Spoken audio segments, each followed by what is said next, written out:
கூடி வந்திருக்கிற யாவருக்கும் 2024 புத்தாண்டு வாழ்த்துதலை தெரிவித்துக் கொள்கிறேன்.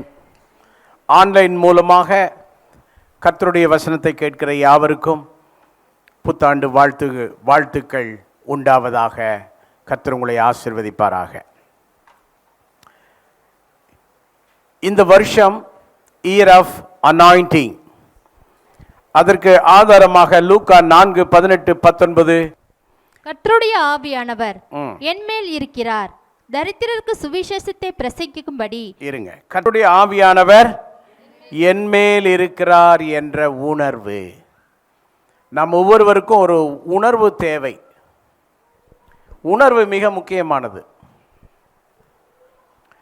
உணர்வு என்ற அந்த வார்த்தைக்குள்ளே நிறைய விஷயம் இருக்கு. அதை நீங்கள் ஃபீல் பண்ணணும். எவ்வளவு நீங்கள் ஃபீல் பண்ணுறீங்களோ அப்பொழுது தான் உங்களுக்கு அது அந்த உணர்வினுடைய எஃபெக்ட் என்னன்னு தெரியும். ஒரு முறை என்னுடைய கார் கீ எங்கேயோ மிஸ் பண்ணிட்டேன்னு சொல்லி அவசரமாக ஒரு அப்பாயின்மெண்ட்டுக்கு நான் போகணும். அந்த டைம் ரொம்ப டென்ஷன் ஆயிடுச்சு. மனைவிட்ட டென்ஷன், எங்க ஏன் கீ? மனைவி கூலாக பதில் சொல்லுவாங்க, உங்கள் கார் கீயை ஏன்ட்ட கேட்டால் எனக்கு சப்போர்ட்டான பதில் இல்லை. என் மகனை கேட்டேன். என் மகன் அப்போது எனக்கும் என் மனைவிக்கும் தெரியாமல் கார் எடுத்துகிட்டு ஷைனியை தூக்கி உள்ளே உட்கார வச்சுட்டு ஒரு 2 ரவுண்டு ஓட்டிகிட்டு வந்து வைப்பார். அதனால் அவர் எங்கேயோ வச்சுட்டாரோன்னு கேட்டேன். அவரும் இல்லைன்ட்டார். கடைசியாக நான் போய் சேரணும். கீ இல்லாமல் எப்படி கார் ஸ்டார்ட் பண்ணுறது? பெரிய டென்ஷனான டைம். கடைசியில் கடவுளேன்னு நெத்தியில் அடித்தேன் பாருங்கள், சாவி இங்கே தான் தோணுச்சு.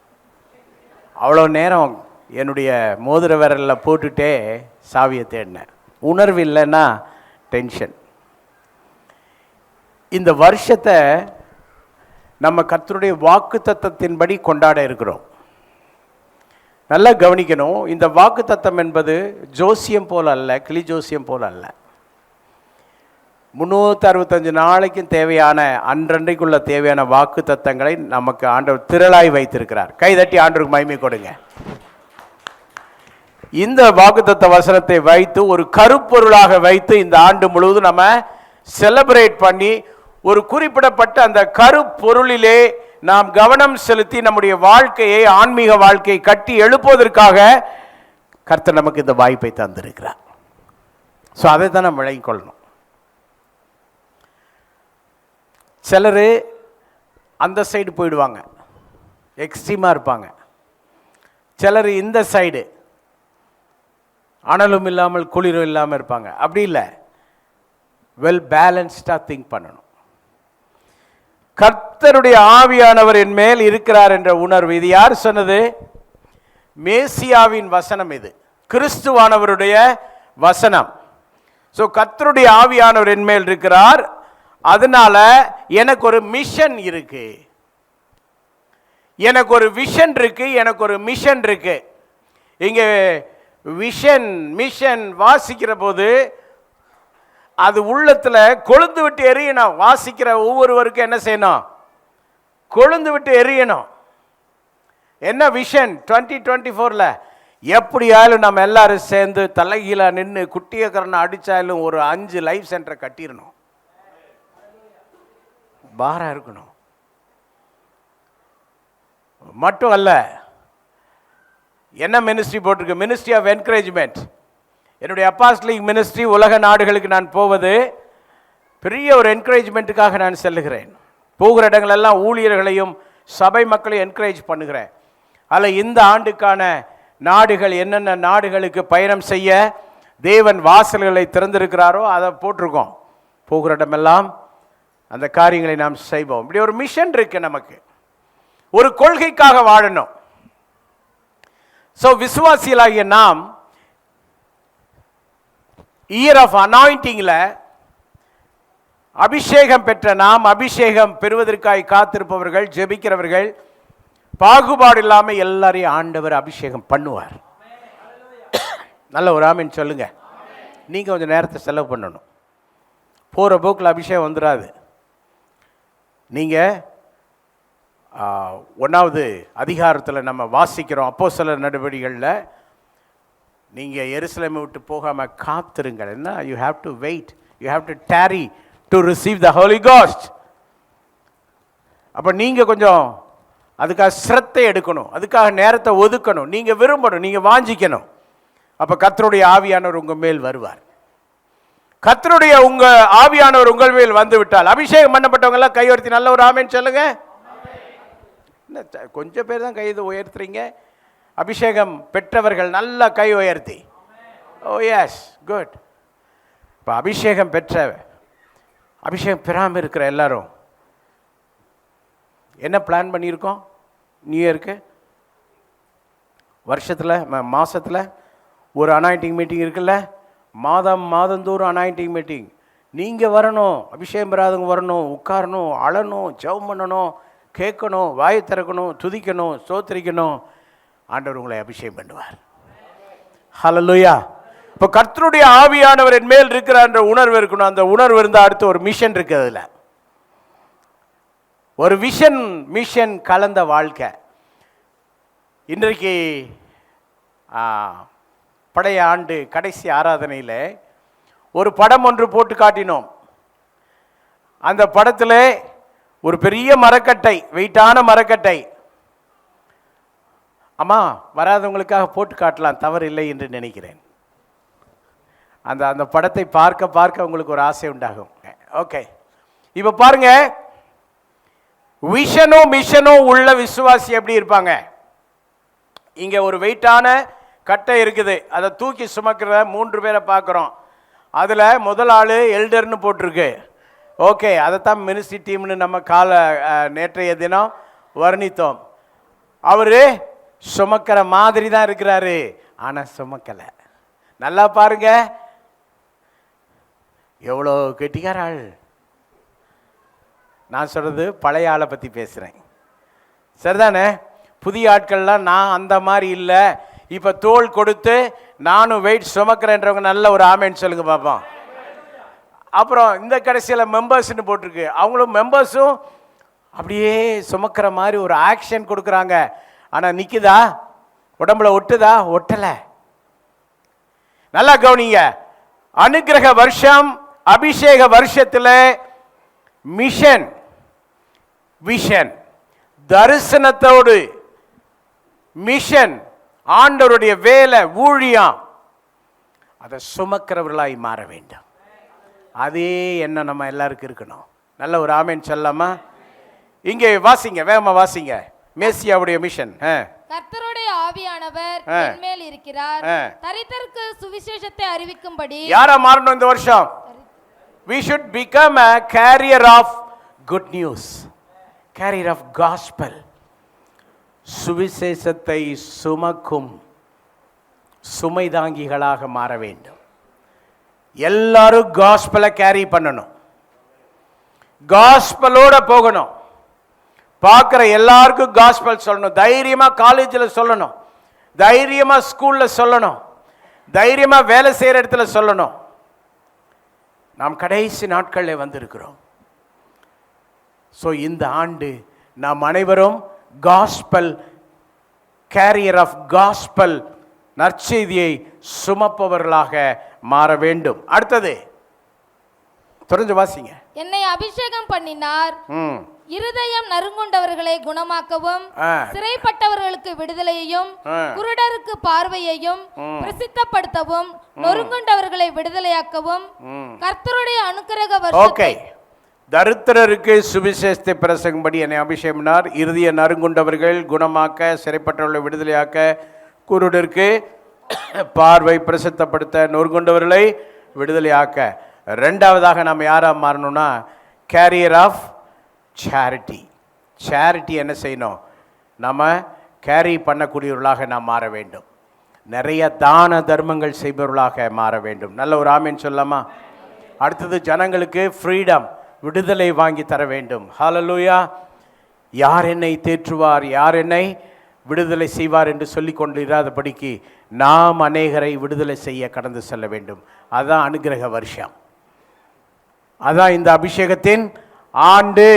நல்ல ஒரு ஆமென் சொல்லுவோம். மட்டுமல்ல, ஹீலிங், அநேகரை சுகப்படுத்த கிளம்பணும். வீட்டிலேயே இருக்கக்கூடாது. மினிஸ்ட்ரி டீம் நீங்கள் சோல்ஜர்ஸ் மாதிரி இருக்கணும். எழும்புனா எழும்பணும், உக்காருனா உக்காரணும். நான் இயேசுவின் படையில் ஒரு யுத்த வீரன். ஆமாம் தானே? நான் சொல்கிறது புரியுதா? ரைட்டு. மினிஸ்ட்ரி டீம் எல்லாம் வேகமாக கை உயர்த்தி காட்டுங்க. ஓகே, கை கீழே போடுங்க. வேகமாக எழுப்பி நில்லுங்க. ஓ, டிஃப்ரெண்ட் டைமிங்கில் தான் எழுப்புனீங்க. டக்குன்னு எழும்பல, வேகமாக உட்காருங்க.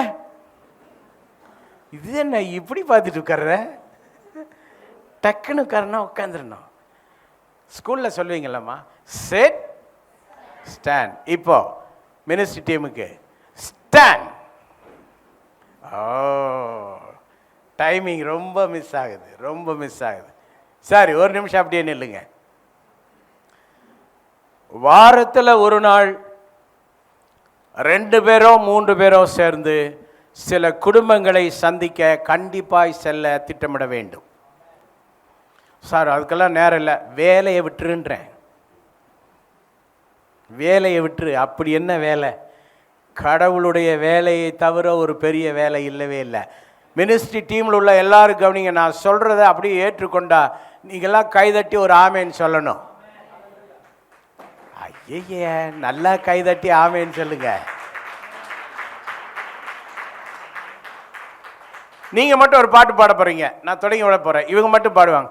என்ன வந்தாலும் எது வந்தாலும். ஏய் இருங்க, நிஜமா வாடா தம்பி, நிஜமா. மறுபடியும், என்ன வந்தாலும் எது நடந்தாலும் அப்பாவை ஸ்தோத்தரிப்பே. ஏசப்பா ஸ்தோத்திரம், ஏசப்பா. இருங்களேன், இருங்க. ரத்தமே சிந்தி சாட்சியாய் வாழ்வே, நிச்சயம் நிச்சயமே. இருங்க, வாங்க போறீங்க நீங்க. ஏதாயிலும் ஒரு துளியாயிலும் உண்மை இருக்கா? ரத்தமே சிந்தி சாட்சியாய் வாழ்வேன், நிச்சயம் நிச்சயமே. அதிசயமே அடைக்கலமே, ஆராதனை ஆராதனை. அதிசயமே அடைக்கலமே, ஆராதனை ஆராதனை. அவ்வளோதாங்க. வாரத்தில் ஒரு நாள் கண்டிப்பாக ஊழியம் என்பதிலே உறுதியாயிருக்க வேண்டும். ஏனென்றால் இந்த வருஷம் அனாயிண்டிங் இயர் ஆஃப் அனாயிண்டிங். அப்போ கண்டிப்பாக ஒரு மிஷன் இருக்கு நமக்கு. மிஷனில் ஒர்க் பண்ணாமல், ஆண்டருடைய வேலையை செய்யாமல் விஷன் நிறைவேறாது. ஸோ அதற்கு உங்களை ஒப்பு கொடுத்தவர்களாக நீங்கள் அமரலாம். ஆமென். நீங்கள் அமர்ந்து விட்டால் அதற்கு அடையாளம் நீங்கள் ஒப்பு கொடுத்து விட்டீர்கள் என்று. நீங்கள் ஒப்பு கொடுக்கவில்லை என்றால் ஆண்டு முழுவதும் நின்று கொண்டே இருக்கலாம். சரியா? ஒப்பு கொடுங்க. Year of anointing. Carry the healing, carry the power of God. நீங்க போற வீட்டில் தொட்டு ஒரு ஜெபத்தை பண்ணுங்க, கர்த்தர் அற்புதம் செய்வார். நீங்க போற இடமெல்லாம் ஃபயர், நீங்க போற இடமெல்லாம் அற்புதங்கள், அடையாளங்கள். எத்தனை பேர் நம்புறீங்க, விசுவாசிக்கிறீங்க? ஐயா, நான் பேசுறது வெறும் இந்த மினிஸ்ட்ரி டீமுக்கு மட்டும் இல்லை, விசுவாசிகள் எல்லார் மூலமும் என்ன நடக்கும்னு பைபிள் சொல்லுது. விசுவாசிகள் மூலமாய் நடக்கும் அடையாளங்கள் யாவன? என்ன செய்வாங்க? நம்பர் 1 அடையாளம் என்ன? ஹலோ, ரொம்ப நாள் ஆச்சு போல் இருக்கு பைபிள்லாம் வாசிச்சு. விசுவாசிகளால் நடக்கும் அடையாளத்தில் நம்பர் 1 என்ன அந்த வரிசையில்? கரெக்டு. பிசாசுகளை முதல்ல நம்மளை அடிக்கடி கெடுக்கிற பிசாசை துரத்திட்டாலே நம்ம நல்லா இருப்போம். நல்ல ஒரு ஆமேன்னு சொல்லலாமா? பிசாசு சோம்பேறித்தனத்தை கொண்டு வருவான். இன்னைக்கு இல்லை நாளைக்குன்னு சொல்லுவான். அக்கா பாஸ்டர் சொன்னாங்கல்லக்கா ஊழியத்துக்கு போகலாம். அப்படியா? ஆமாம் சொன்னார், போகலாம் போகலாம். இப்போ என்ன அவசரம்? இப்போ தானே தொடங்கியிருக்குது புது வருஷம். ஆஃப் பண்ணக்கூடாது. அது யாருடைய வேலை? பிசாசுடைய வேலை. இறங்கிடணும். ஆமாம், வாரத்துக்கு ஒரு நாள் புருஷன் மனைவியா ஊழியத்துக்கு இறங்குங்க. டீமில் உள்ளவங்க 2 பேர் 3 பேர் சேர்ந்து இறங்குங்க, சந்திங்க. தேவை நேர்ந்த மக்கள், கண்ணீரோடு இருக்கிற மக்கள், சுகவீனமாக இருக்கிற மக்கள் சந்திப்போம், ஜெபிப்போம். கர்த்தர் பெரிய காரியத்தை செய்வார். அநேகருடைய கண்ணீரை துடைக்கும் வருஷம் இந்த வருஷம். முடியுமா முடியாதா? கர்த்தர் பெரிய காரியங்களை உங்களை கொண்டு செய்வார். So first point is the spirit of the Lord is upon me. ஆவியானவர் என் மேல் இருக்கிறார் என்ற உணர்வு, அதற்குள்ளே இருக்கிற மிஷன் விஷன், அதை கேரி பண்ற எக்ஸ்பீரியன்ஸ் தான் நம்பர் 1. பாயிண்ட் நம்பர் 2, 1 கொரிந்தியர் 6:19-20. உங்கள் சரீரமானது நீங்கள் தேவனாலே பெற்றும் உங்களில் தங்கியும் இருக்கிற பரிசுத்த ஆவியினுடைய ஆலயமா இருக்கிறதென்றும். My body is temple of God. இரண்டாவது குறிப்பு என்ன? இயர் ஆஃப் அனாயிண்டிங்ல என்னுடைய சரீரம் தேவனுடைய ஆலயம். வசனம் சொல்லுகிறது, ஒருவன் தேவனுடைய ஆலயத்தை கெடுத்தால் நான் அவனை என்ன செய்வேன்? கெடுப்பேன். அப்படி என்றால் நாம் ஆண்டவர் நமக்கு தந்திருக்கிற சரீரமாகிய அந்த ஆலயத்தை எல்லா விதத்திலையும் பத்திரமா பார்த்துக்கணும். ஆமாவா இல்லையா?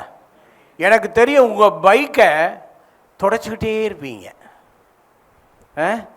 பைக்கை தொடச்சு அந்த காலத்தில் நண்பர் ஒருவர் சொல்லுவார், பைக்கையும் சைக்கிளையும் காரையும் நல்லா துடைக்கிற ஆள் மனைவியை நல்லா பார்த்துக்குவாங்களாம். திரும்பி கூட அந்த வண்டியை பார்க்காதவங்க கதை கஷ்டம்தான். நல்லா சுத்தமாக வைத்து கொள்வாங்க. அப்போ எப்படி நம்முடைய வாகனங்களை சுத்தமாக வைக்கிறீங்களோ அதை விட உங்கள் சரீரத்தை நல்லா வச்சுக்கணும். நம்பர் 1, மனநிலைய கண்ட்ரோலா ஃபெய்த்தில் வைங்க. ஆண்டவருடைய பிள்ளைகளாகிய நாம் மென்டலி ஸ்ட்ராங்காக இருக்கணும். அப்படி நீங்கள் ஸ்ட்ராங்காக இருக்கணும்னா ஃபெய்த் இருக்கணும். உலகத்தில் எது வந்தாலும் எது நடந்தாலும், மலையெல்லாம் உருண்டு பெருண்டு சமுத்திரத்தில் போய் விழுந்தாலும் யாம் பயப்படும். காரணம் என்ன? எங்களுக்கென்று ஒரு தேவன் இருக்கிறார். நான் உங்கள் மத்தியிலே பிரசங்கம் பண்ணுகிறேன். என்னுடைய ஆண்டவர் கடந்த 40 ஆண்டுகளுக்கு மேலாக ஊழியத்தில் எல்லா காரியத்திலும் துணையாக இருந்திருக்கிறார். வெட்கப்பட்டு போனதில்லையே, வெட்கப்பட்டு போனதில்லையே, கர்த்தர் என்னோடு இருக்கிறபடியா நான் வெட்கப்பட்டு போனதில்லையே, வெட்கப்பட்டு போவதில்லையே, வெட்கப்பட்டு போவதில்லையே, கர்த்தர் என்னோடு இருப்பதினாலே என்றும் வெட்கப்பட்டு போவதில்லையே. என் ஜனங்கள் வெட்கப்பட்டு போவதில்லை என்றாரே, ஒருபோதும் வெட்கப்பட்டு போவதில்லை என்றாரே. என் ஜனங்கள் வெட்கப்பட்டு போவதில்லை என்றாரே, ஒருபோதும் வெட்கப்பட்டு போவதில்லை என்றாரே. கர்த்தர் சொன்ன வாக்கை நம்புவோம், நாம் வெட்கப்பட்டு போனதில்லையே. கர்த்தர் சொன்ன வாக்கை நம்புவோம், நாம் வெட்கப்பட்டு போவதில்லை. வரும்படியாக ஒரு குறையும் இல்லாம வெட்கப்பட்டு போகாமல் காத்து கொண்டார். எல்லாரும் மென்டலி ஸ்ட்ராங்கா இருக்கணும். எக்ஸாம் வருது, தூக்கமும் இல்லை, படிப்பும் இல்லை. சில பிள்ளைகளுக்கு தூக்கமும் வர மாட்டேனுது, படிப்பும் ஏற மாட்டேனுது. டென்ஷன், ஸ்ட்ரெஸ்ஸு இல்லை. கர்த்தர் மேல் நம்பிக்கையோட படிங்க, ஆண்டவர் காரியத்தை வாய்க்க பண்ணுவார். ஆண்டவர் சொன்னார், ஒன்றுக்கும் கவலைப்படாதீங்க, என்ன போனாலும் கவலைப்படாதீங்க. அதாவது சாம்பலிலிருந்து எனக்கு பிள்ளையை தர முடியும்னு யார் விசுவாசிச்சது? ஆபிரகாம். என் மகனை நான் கொண்டு போய் பலி செலுத்துவேன், கடைசி காலத்தில் தந்தாரு. என் பிள்ளையே போனாலும் என் பிள்ளையை திரும்ப தருவார். அந்த சாம்பல்ல இருந்து கூட பிள்ளையை தர அவரால் முடியும். எத்தனை பேர் விசுவாசிக்கிறீங்க? உங்களை நம்பி பெரிய அபிஷேகத்தையே தந்திருக்கிறாருங்க. நீங்கள் வெட்கப்பட்டு போக மாட்டீங்க. அதனால் மென்டலி ஸ்ட்ராங்காக இருங்க. உங்களுடைய சரீரம் தேவனுடைய ஆலயம். So it is a carrier of the holy spirit. பரிசுத்த ஆவியானவரை சுமக்கிற ஒரு பாத்திரம். அப்போ அதனால் என்ன செய்யணும்னு சொன்னால், give special attention to your body. இது ரொம்ப முக்கியம். ஆனால் நம்மிலே அநேகர் ரொம்ப அலட்சியம். பருத்தி எதில் விளையும்? எந்த மாதிரி மண்ணில் பருத்தி விளையும்? கரிசல் மண்ணில். ரைட். செம்மண்ணில் என்னவெல்லாம் விளையும்? கடலை, துவரை.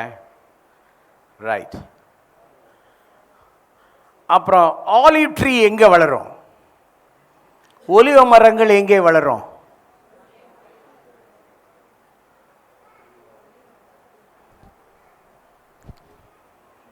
யாராலும் சொல்லுங்களேன். மெடிட்ரேரியன் லேண்டில் வளரும். அப்போது எது எது எங்கெங்கே வளரும் அப்படின்ற ஒரு இது இருக்குது. நம்ம எல்லாரும் மனிதர்கள் தான்.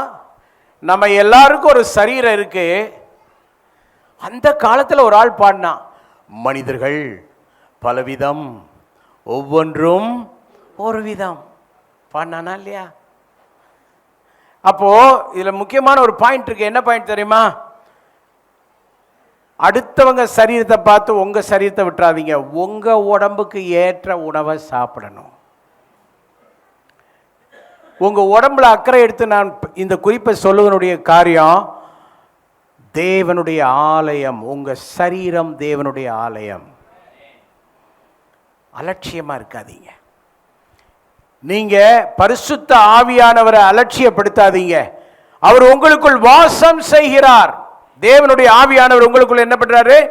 வாசம் செய்கிறார். அப்போ உங்க ஹெல்த்தை பராமரிங்க. உங்க ஹெல்த்துக்கு ஏற்ற உணவை சாப்பிடுங்க. வயதுக்கு ஏற்ற உணவை சாப்பிடுங்க. காலையில் என்ன சாப்பிடணுமோ அதை சாப்பிடுங்க. மதியம் என்ன சாப்பிட முடியுமோ அதை சாப்பிடுங்க. இரவில் என்ன லிமிட்டா சாப்பிட முடியுமோ அதை சாப்பிடுங்க.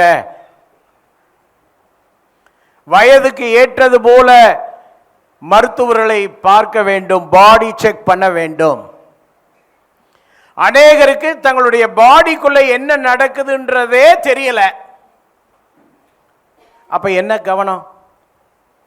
உங்க பாடி தானே. நீங்க ஒரு கார்ல போயிட்டு இருக்கிறீங்க, ஒரு வீல் தனியா கலண்டு போற மாதிரி ஒரு சூழல் வருதுன்னு வைங்க. உங்களுக்கு ஒரு வித்தியாசமான ஃபீல் வருமா வராதா? கவனிக்கிறவனுக்கு தெரியும். கவனிக்காம கண்ணா பின்னான்னு வண்டி ஓட்டுறவனுக்கு ஒன்றுமே தெரியாது. அதே போல தான் நம்ம சரீரத்தை கொஞ்சம் கவனிக்கணும். என்ன ஒரு மாதிரி வித்தியாசமாக இருக்க, போயிட்டு இருக்கும்போது அப்படி தள்ளுற மாதிரி வருதே இல்லை, எத்தனை முறை பல முறை வந்துருச்சே, இது என்ன கவனிக்கணும். அதுக்கு ஒர்க் ஷாப் இருக்கிற மாதிரி உங்களை பரிசோதிக்க கொஞ்சம் டாக்டர்ஸ் இருக்காங்கல்ல. வருஷத்தில் ஒரு முறை ஆயிலும் போய் ஹோல் பாடியும் செக்கப் பண்ணுறது ஆன்மீக குறை ஒன்றும் இல்லை. சில ஆட்கள்லாம் எக்ஸ்ட்ரீமிஸ்டாக பேசுவாங்க. குழப்பவாதிகள், அதையெல்லாம் நீங்க நம்ப வேண்டாம். வேதம் சொல்லுது, பிணியாளிகளுக்கு வைத்தியனே அல்லாமல் வேற யாருக்கு? சோ பிணியாளியனுக்கு என்ன தேவை? வைத்தியன் தேவை. ஐயா பாவம், நீங்க சரீரத்தில் வியாதியே வராம வாழ முடியுமான்னு ஒரு கேள்வி என்கிட்ட கேட்டா நான் சொல்லுவேன், வாழ முடியும். அது எப்படி? ஒரு தப்பு தவறும் செய்யாம ரொம்ப யோக்கியமா இருந்தா. இங்கதான் எல்லாம் ஓட்ட உடசலா கிடக்குது. காலையில் எழும்புறதுல நேரம் தவறாகுது, பயணம் பண்ணுறதுல தவறாகுது, பேச்சில் தவறாகுது, சின்ன சின்ன விஷயங்களுக்கு அவசரப்படுறோம், கோவப்படுறோம், முன்கோவம் வருது. இத்தனை ஓட்ட உடசலை வச்சுக்கிட்டு ஆண்டவர் வச்சிருக்கிற ப்ரொவிஷனை ஒழுங்காக யூஸ் பண்ணணும். ஆண்டவர் என்ன வச்சிருக்காரு? பிணியாளிகளுக்கு வைத்தியனை வச்சிருக்கிறாரு. மெடிக்கல் செக்கப் பண்ணுங்க, தயவுசெய்து ஃபீல் பண்ணுங்க. எங்கள் சொந்தக்கார டாக்டர்கிட்ட ஒரு முறை நான் பேசி கொண்டிருந்த போது, அவங்க நல்ல டாக்டர், அவங்க வெளிநாடுகள் எல்லாம் மிகப்பெரிய போஸ்டில் இருந்தவங்க. பேசிகிட்டு இருக்கும்போது, அங்கிள் உங்களுக்கு என்னன்னு சொல்கிறேன்னு சொன்னாங்க. நான் சொன்னேன், அம்மா தாயே, நீ சொல்கிறதுக்கு முன்னாடி எனக்குள்ளே என்னென்ன பண்ணுதுன்னு எனக்கே புரியுதுமானே. நம்ம உடம்புக்குள்ளே ஏற்படுகிற மாற்றத்தை நாம் உணர வேண்டும். நான் எதுக்காக இது சொல்கிறேன்னா, உங்கள் சரீரம் தேவனுடைய ஆலயம். அதாவது நம்ம பார்ட்டை நம்ம செய்யணும். காலையில் ஒன்றுமே சாப்பிடாம இருந்தால் கிறுகிறுப்பாக வரும். அப்போ அது யாருடைய தப்பு? ஆண்டவர் என்னை கைவிட்டு விட்டார், என் தேவனை என் தேவனை ஏன் என்னை வெட்கப்படுத்தினீர், ஏன் என்னை கைவிட்டீர். இந்த மாதிரி ஆளை வச்சு என்ன செய்ய? நாம் நம்ம சரீரத்தை என்ன செய்யறதில்ல, கேர் எடுக்கிறதில்ல, பார்க்கறதில்ல. இதில் ரொம்ப ஆவிக்குரிய விஷயம் பேசிக்கிட்டு, ரொம்ப ஆழமாக இருக்கிற மாதிரி உணர்வுகளில் வாழ்ந்துக்கிட்டு, இந்த விஷயங்களெல்லாம் ஓட்ட உடசலாக இருக்கிற விசுவாசிகள் இருக்கிறாங்க. இந்த வருஷம் அப்படி இருக்கக்கூடாது. ஏன் இருக்கக்கூடாதுன்னு சொல்கிறேன்? உங்கள் சரீரத்தை நல்லா பார்த்துக்கணும். Give special attention to your பாடின்னு ஏன் சொல்கிறேன் அப்படின்னா, ஆவியானவரை சுமக்கிற பாத்திரம் நீங்கள். உங்கள் சைடில் நல்லா பார்த்துக்குங்க. அதை மிஞ்சி ஏதாவது வந்தால் கர்த்தர் உங்களுக்கு உதவி செய்வார். அதையும் தாண்டி ஏதாவது வந்தால் அது என்னன்னு பார்த்து அப்பாட்ட பேசிக்கலாம். ஆனால் நம்ம சைடில் குறையில்லாமல் பார்த்து கொள்ள வேண்டியது நம்முடைய கடமை. பாயிண்ட் நம்பர் 3, இந்த வருஷத்தில் நீங்கள் கவனிக்க வேண்டிய ஒரு விஷயம் இருக்கு. 2 ராஜாக்கள் 13, 20, 21. எலிசா மரணம் அடைந்தான், அவனை அடக்கம் பண்ணினார்கள். மறு வருஷத்திலே மோபாபியரின் தண்டுகள் தேசத்திலே வந்தது. அப்பொழுது அவர்கள் ஒரு மனுஷனை அடக்கம் பண்ண போகையில் அந்த தண்டை கண்டு அந்த மனுஷனை எலிசாவின் கல்லறையில் போட்டார்கள். அந்த மனுஷனின் பிரேதம் அதிலே விழுந்து எலிசாவின் எலும்புகளின் மேல் பட்டபோது, எலிசா மரித்து போன எலிசாவுடைய எலும்பு மேல ஒரு பிரேதம் பட்ட உடனே என்ன ஆயிடுச்சு? அந்த மனுஷன் உயிரடைந்து ஒரு தீர்க்கதரிசியனுடைய, மரித்து போன தீர்க்கதரிசியனுடைய அந்த எலும்புல பட்ட உடனே அந்த பாடி உயிரடைந்து எழும்பி நின்றுச்சுன்னா, ஹலோ நல்லா கவனிங்க, உங்களை யாராலும் உரசுனா தீப்பிடிச்சு எறியணும். என்ன பேச மாட்டேன்றீங்க? ரிவைவல், உயிர்ப்பிக்கும் ஊழியம். நல்லா புரியுதா? நல்லா தெளிவாக இருக்கீங்களா எல்லாரும்? இல்லை ஒரு மாதிரி கலக்கமாக இருக்கா? யாருக்காலும் கண்ணை கட்டுதா? தெளிவாக இருக்கீங்களா? இப்போ என்ன விஷயம்? யாராலும் உங்களோட பேசி கொஞ்ச நேரம் பேசிட்டு போனால் ஸ்பிரிச்சுவல் ஸ்பார்க் உண்டாகணும், ஒரு அக்னி மூலணும். நீங்கள் யார் வீட்டுக்காலும் போனால் ஒரு பெரிய எழுப்புதல் உண்டாகணும். இந்த வருஷம் உங்கள் மூலமாய் எழுப்புதல் பரவுகிற வருஷமாய் இருக்கட்டும். எழுப்புதல் நம் மூலமாய் வர வேண்டும் என்றால் முதல்ல உன் நாவை காத்து கொள்ளணும். நாவு ஒரு நெருப்பு தான், அது அநீதி நிறைந்த உலகம். நாக்க நல்லா பார்த்துக்கணும். பரிசுத்த ஆவியானவர் வந்தபோது முதல்ல எதை தொட்டாரு? நாக்க தான் தொட்டாரு. நமக்கும் நாக்க தான் தொடணும். எங்க நம்ம நாக்கு ரொம்ப நீளமாவில் இருக்கு. நாக்க தொட்டார். நம்முடைய நாவை அடக்கமாய் வைத்துக் கொள்ளுவோம். வீணான வார்த்தை பேச வேண்டாம். பக்கத்தில் உள்ளவங்களுக்கு இது சொல்லுங்க, பாஸ் பண்ணி விடுங்க. வீணான வார்த்தை பேச வேண்டாம் சொல்லுங்க. அடுத்தது சொல்லணும், அடுத்தவங்களை பற்றி புரணி பேச வேண்டாம் சொல்லிடுங்க. ஊழியர்களை பற்றி குறை பேச வேண்டாம்னு சொல்லிடுங்க. பாவ ஊழிய குழு ஏதோ முடிஞ்ச வரைக்கும் முக்கிய என்னமோ பண்ணுறாங்க, அவங்களையும் குறை பேச வேண்டாம்னு சொல்லிடுங்க. ரொம்ப சிரிக்கிறீங்கம்மா. அவங்களையும் என்ன செய்ய வேண்டாம், குறை பேச வேண்டாம். அடுத்த வீட்டு அக்காவை குறை பேச வேண்டாம். வேலை செய்கிற இடத்துல யாரையும் குறை பேச யாரையுமே குறை பேச வேண்டாம். ஏன்னா நம்ம எழுப்புதலை கேரி பண்ணுறவங்க. நல்ல ஒரு ஆமேன்னு சொல்லாமா? நீங்கள் வச்சா விளங்கும், தொட்டா தொழங்கும். எத்தனை பேர் நம்புறீங்க? நாளைக்கு ஒரு கடையில் போய் நின்று புது வருஷத்தில் எப்படி இருக்கிறீங்க அப்படின்னு சொல்லிட்டு ஒரு காலண்டர் வாங்கிட்டு போங்க. ஏன் காலண்டர் எல்லாரும் கொடுங்கன்னு சொல்கிறோம்னா அதில் ஆண்டவருடைய வசனம் இருக்குது. அந்த வசனத்தின் மூலமாக கர்த்தர் அநேகரை தொட்டிருக்கிறாரு, பேசியிருக்காரு. கடந்த கால சரித்திரம் அது. ஹல்லேலூயா. கொடுத்துட்டு புது வருஷத்தில் முதல் முறையாக உங்கள் கடையில் நான் வாங்குறேங்க, இந்த வருஷம் நல்லா இருப்பீங்கன்னு தைரியமாக சொல்லுங்க. எதாலும் வாங்குங்களேன். ஒரு டசன் வாழைப்பழம் வாங்குங்க, இல்லைன்னா 2-3 பிஸ்கட் பாக்கெட் வாங்குங்க. நான் நினைக்கிறேன் நாளைக்கு சசி கடையில் எத்தனை பேரும் போய் நிற்க போகிறீங்க போல இருக்கு. சசி, நாளைக்கு கடை லீவா? ஏம்மா அவங்க வருமானத்தை? ஓகே, வருவாங்க. நீங்கள் நம்பிக்கையோட எங்கே போகிறீங்களோ அங்கே எல்லாமே ஆசீர்வாதமாக மாறும். நான் சொல்கிறது விளையாடி சொல்லலை, உண்மையாகவே நான் ஆசீர்வதிக்கப்பட்டவேன்னு உணர்றேன். நான் போகிற இடம்லாம் ஆசீர்வாதமாக இருப்பேன்னு எனக்கு நல்லா தெரியும் பாஸ்டர் அப்படின்னு சொல்கிறவங்க, நான் 1 2 3 சொல்கிறதுக்குள்ளே எழும்பிடணும். 1 2 3.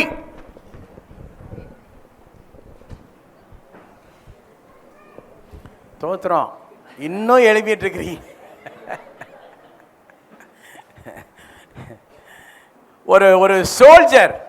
ஒரு சோல்ஜர் டீம், ஆர்மி இப்படி இருந்தால் எப்படி? நீங்கள் இந்த இண்டிபெண்டன்ஸ் டேக்கு பாருங்கள், அவ்வளோ பெரிய ஆர்மி திரும்பினா ஒரே கோணத்தில் திரும்புகிறான், ஒரே டிசைனில் நிற்கிறான். நம்ம ஆளுக்கு ஒரு டைமிங் வச்சிட்ருக்குறோம். சரி பரவாயில்ல, நீங்கள் நின்றுட்டீங்க. விசுவாசத்தோடு இந்த புதிய வருடத்தில் நீங்கள் போகிற இடமெல்லாம் ஒரு பெரிய எழுப்புதலும் அக்கினியும் உண்டாகும். ஹல்லேலூயா. ஓகே, அமர்ந்து கொள்ளுங்கள். நீங்கள் ரொம்ப ஆசீர்வதிக்கப்பட்டவங்க, நீங்கள் நல்ல எனர்ஜியாக இருக்கிறீங்க, அதுக்காக ஆண்டவர் துதிக்கிறேன். அப்போது நம்ம நாக்கை காத்துக்கொள்ளணும். 2வது, நல்ல அந்நிய பாஷை பேசணும். நல்ல ஒரு ஆமேன்னு சொல்லலாமா? எல்லாரும் அபிஷேகம் பெறுங்க. எல்லாரும் அபிஷேகம் பெற்ற எல்லாரும் அந்நிய பாஷை. இந்த வருஷம் அனாயிண்டிங் அந்நிய பாஷைக்கு அதிக நேரத்தை கொடுக்கணும். ஹல்லேலூயா. டெய்லியும் டியூட்டிக்கெல்லாம் போகிறதுக்கு முன்னாடியே என்ன பண்ணணும்? நல்லா ஸ்பீக் இன் டங்ஸ். அது நல்லா உங்களை வளர்த்து கொள்ள கர்த்தர் கிருபை தரட்டும். இன்னொரு வசனம் 2 கொரிந்தியர் 1:21-22 வாசிங்க. உங்களோட கூட எங்களையும் கிறிஸ்துவுக்குள் ஸ்திரப்படுத்தி நம்மை அபிஷேகம் பண்ணினவர் தேவனே. தேவாதி தேவன் நம்மை அபிஷேகம் பண்ணி இருக்கிறார். So God has a purpose. அந்த பர்பஸ் நிறைவேறும். நாடகத்தில் ஒருத்தன் வர்றான். அவன் சாதாரணமாக அவனுடைய வாழ்க்கையில் அன்றாட வாழ்வுக்கே கஷ்டப்படுவான். ஆனால் டிராமாவில் அவன் யாரு? ராஜா. எப்படி வருவான்? தலையில் என்ன போட்டிருப்பான்? கிரீடம் அணிந்து ராஜாவா வந்து நின்று அவன் வசனம் பேசுவான். மந்திரி, முதல்ல எந்திரி. மந்திரி, மாத மும்மாரி பொழிகிறதா? நான் சொல்றது பழைய காலத்து ராஜா. ராஜா தான் கேட்குற, மாத மும்மாரி பொழிகிறதா? அந்த காலத்துலலாம் மும்மாரி பொழிந்து நல்ல விளைச்சல் இருந்துச்சு. இதெல்லாம் விசாரிப்பார். அப்போ ராஜானா ராஜா மாதிரி வேஷம் இருக்கணும், ராஜா மாதிரி பேசணும். அபிஷேகம் பெற்றவங்க அபிஷேகம் பெற்ற மாதிரி பேசணும், அபிஷேகம் பெற்ற மாதிரி நடக்கணும், அபிஷேகம் பெற்ற மாதிரி செயல்படணும். கைதட்டி ஆண்டவருக்கு மகிமை கொடுங்க. ஹல்லேலூயா. இவ்வளோ பெரிய அபிஷேகத்தை வச்சுட்டு எல்லாத்துக்கும் பயப்படக்கூடாது. அபிஷேக நுகங்களை எல்லாம் என்ன செய்யும்? முறிக்கும். நீங்கள் நினச்சா எல்லாத்தையும் முறிப்பீங்க, உடைப்பீங்க. அதனால் நம்ம குடும்பத்தில் சில நேரம் ஸ்பிரிச்சுவல் வார்ஃபேர் உண்டாகும். நானும் என்னுடைய மனைவியெல்லாம் நிறைய காரியங்களை தீவிரமாக செயல்படுவோம். பெண்களை நல்ல வழியில் கொண்டு வருவதற்காக என்னுடைய மனைவி பயங்கர வேகமாக செயல்படுவாங்க. சில நேரம் ஸ்பிரிச்சுவல் வார்ஃபேர் யுத்தம் நடக்கும். நாம் விசுவாசத்தோடு யுத்தத்தில் ஜெயிக்க வேண்டாம். ஹல்லேலூயா. ரொம்ப வேகமாக போகும்போது யாரோ ஒருத்தர் வந்து நம்ம சோர்வுக்குள்ளே தள்ளிடுவாங்க. சோர்ந்து போகாமல் அந்த மாதிரி சோர்வான நிலை வரும்போது தான் அண்ணன் தினகரனை நினச்சிக்கணும். அண்ணன் தினகரன் என்ன பண்ணாரு? கண்டுனை அழைத்த தேவன் கைவிடுவாரோ, கண்டுனை அழைத்த தேவன் கைவிடுவாரோ, சோர்ந்து போகாதே மனமே, சோர்ந்து போகாதே, போராட சோர்ந்து போகாதே. கண்டுனை அழைத்த தேவன் கைவிடுவாரோ,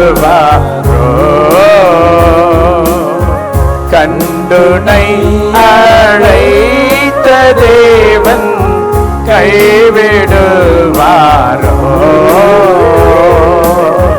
சோர்ந்து போகாதே மனமே, சோர்ந்து போகாதே.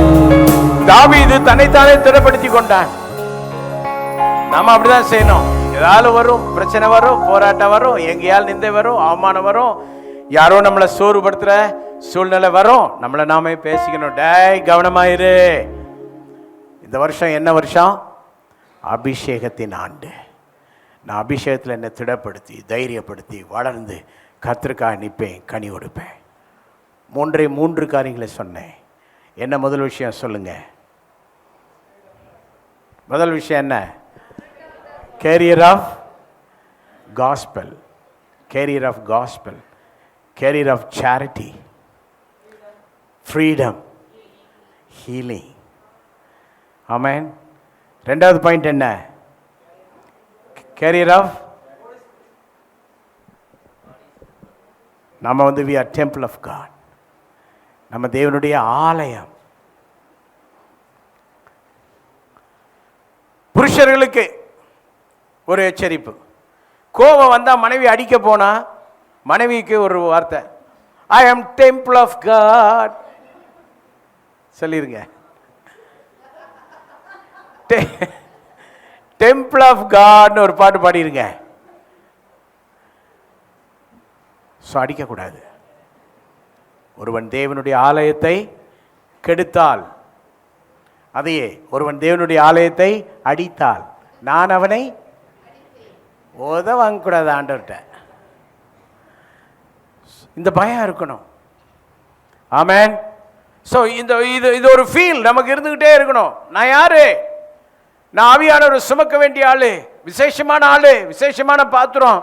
அதனால் நான் நல்லா இருக்கணும், நான் சுகமாக இருக்கணும், வேலைக்கு நான் தூங்கணும், எழும்பணும், நேரப்படி நான் ஜெபிக்கணும், வேதத்தை தியானிக்கணும்.